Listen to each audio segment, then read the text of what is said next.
We all have spirit guides that help us with the adversities in life.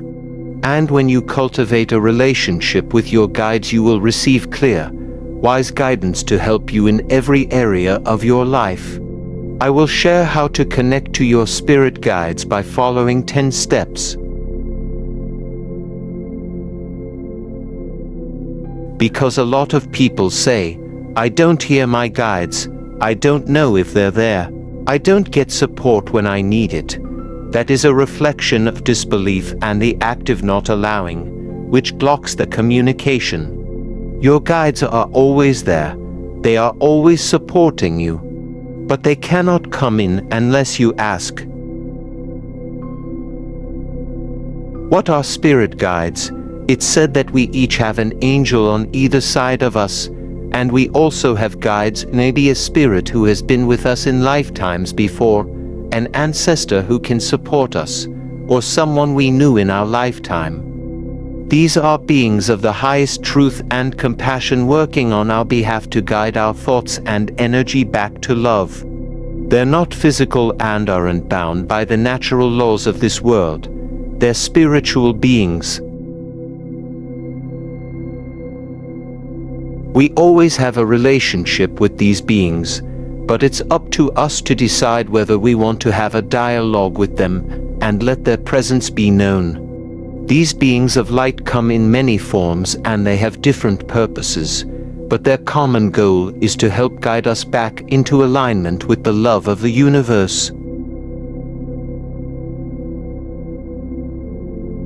Our spirit guides are here to give us love and light. The simple act of asking for help opens us up to receiving divine guidance.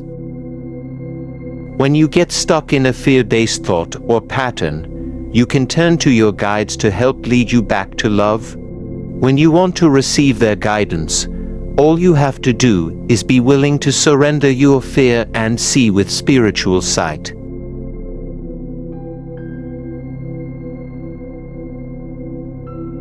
Knowing that there is a presence always supporting you will give you unshakable faith and strength. How we experience our spirit guides. Once you begin inviting in your spirit guides, there are different ways you might experience their presence. Inner knowing. You can experience a spirit guide as an inner knowing. You may feel or sense your guide's presence, or hear a voice within, like a strong intuition or realization. Some people audibly hear or see their guides. Sparks of light are another indicator of a spirit guide's presence. Sometimes when I know my guides are with me, I see little sparks of light. It's so cool to see that light and know there's a presence with me at that moment. When books fall off the shelf, your spirit guides are the ones who are kicking them off for you. You can experience this kind of guidance. It is available to you. Free writing after meditation. Another way you can experience the presence of a spirit guide is through writing. You can call on your spirit guides through meditation, and following your meditation you can free write and allow the voice of your guides to work through you.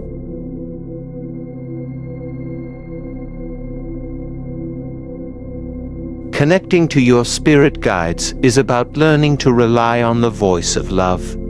The reason these guides are here is to constantly bridge your thoughts from fear back to faith, forgiveness, love and light. They present you with creative solutions and beautiful opportunities.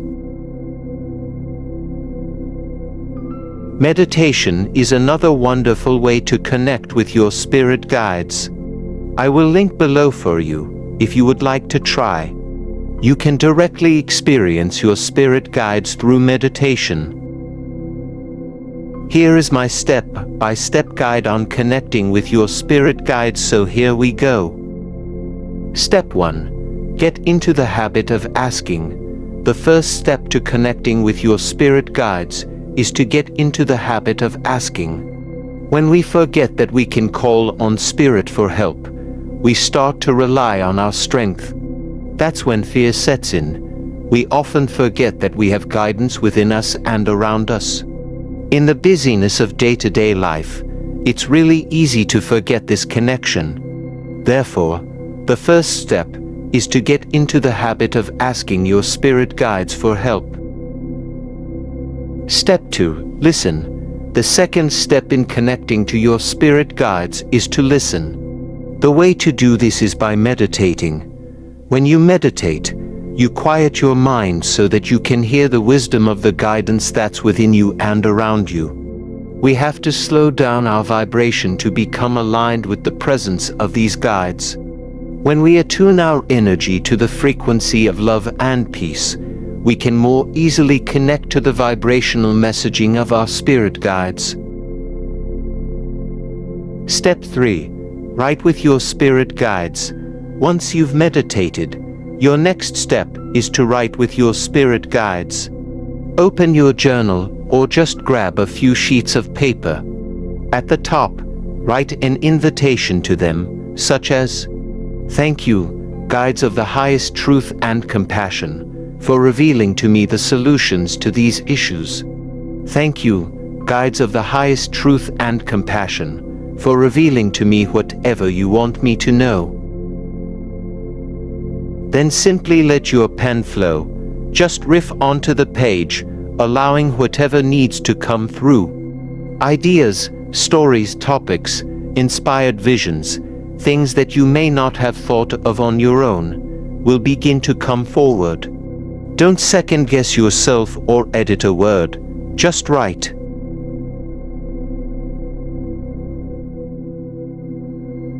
You may find in this writing experience that your guides begin speaking to you directly. When I am channeling my guides, they often say, "Yes, Catherine, your collective family of light is here with you now. Every automatic writing I have done all start off this way. This is how it works for me, but it may be different for you with different guides. Just be open and try not to analyze what you are writing until after you are finished." In some cases, your handwriting might even change. You might feel a presence of energy moving through you. That means that there's a presence that's working through you to give you direction. Step 4. Ask for a sign. Your spirit guides can play fun games with you. They like to show you that they're present, so get playful with them and ask them for a sign.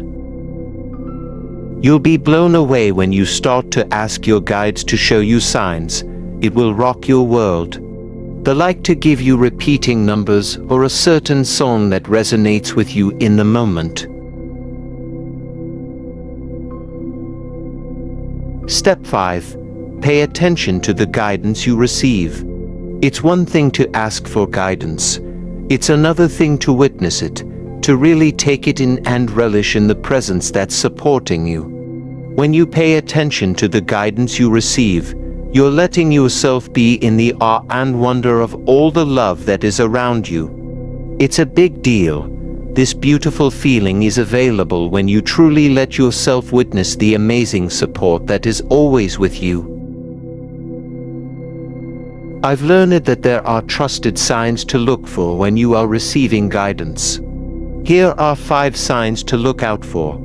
1. You feel a sense of inner peace and calm. When you receive messages from your guides, you'll often experience a deep sense of peace and calm. This can feel like a warm, comforting presence that surrounds you and helps remove any fear or doubt. Do you see repeat signs or symbols? Your guides may communicate with you through signs and symbols that have special meaning to you. If you keep seeing the same symbols or signs, this could be a message from your guides. 3. You get sudden insights or inspiration. Your guides may also communicate with you through unexpected insights or inspiration. If you suddenly have an idea or a solution to a problem, it's possible your guides are directing you. For you feel guided to take specific actions. If you have a strong urge to take a specific action, even if it doesn't make logical sense, this could be a message from your guides. Trust your intuition and follow the guidance you receive. And 5. You experience physical sensations. Some people report feeling physical sensations when they receive messages from their guides. This can include tingling in the body, a sense of warmth, or pressure in certain areas. Everyone's experience of receiving messages from their spirit guides is unique. What's most important is to pay attention to the signs and messages that resonate with you, and trust the guidance you receive. Step 6. Stay in an energy of gratitude.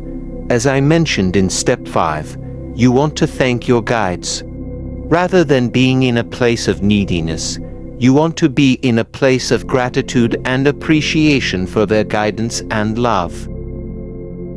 Shift the way you talk to your guides. If you find yourself thinking things like, "Guides, why haven't you given me this yet?" Or "Guides, I don't believe in you. Why haven't you shown up for me faster?"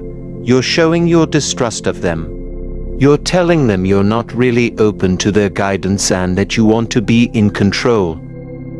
Instead, you want to be thanking your guides, appreciating them and feeling deep love and gratitude for them.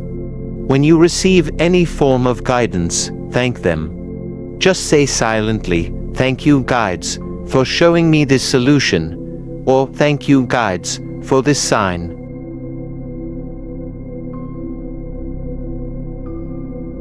Step 7. Release the outcome and trust in a plan better than your own. Your guides have a plan that's better than yours. They're loving and wise, and they want to bring you to the right relationship, the right career, the doctor you need, the experience that will help you. Sometimes we get in the way of that guidance. I've often avoided divine guidance by trying to control situations. I've obsessed over how things should go and tried to manipulate outcomes to get what I thought was best. Inevitably, this only pushed my guides away. But when we let go of our plans and trust in a plan that's much greater than ours, we start to truly feel like we're being led. When we surrender, we can feel our guides leading us to the next right action.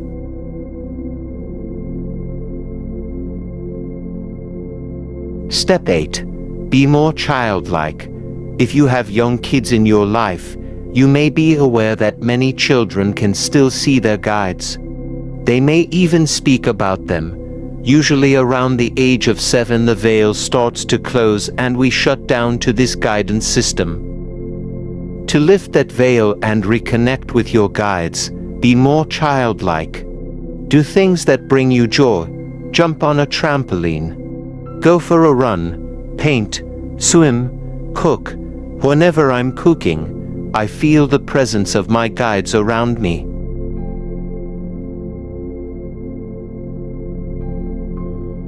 Step 9. Ask your spirit guides for their names if you feel called to do so. You don't have to do this step, but if you feel called to ask your guide's name or multiple guides' names, ask them to reveal it to you. The first name that comes to mind will be the name of your guide. Even if it sounds strange, you can trust that what you hear is correct. Trusting your relationship with your guides is extremely important. One of my guides is called Lily, and she came to me many years ago. I just knew her name was Lily and she was Native American. After several years of knowing Lily, I had a medium give me a reading. At the end of the reading, she said, "Lily wants me to tell you thank you, because she loves working with you."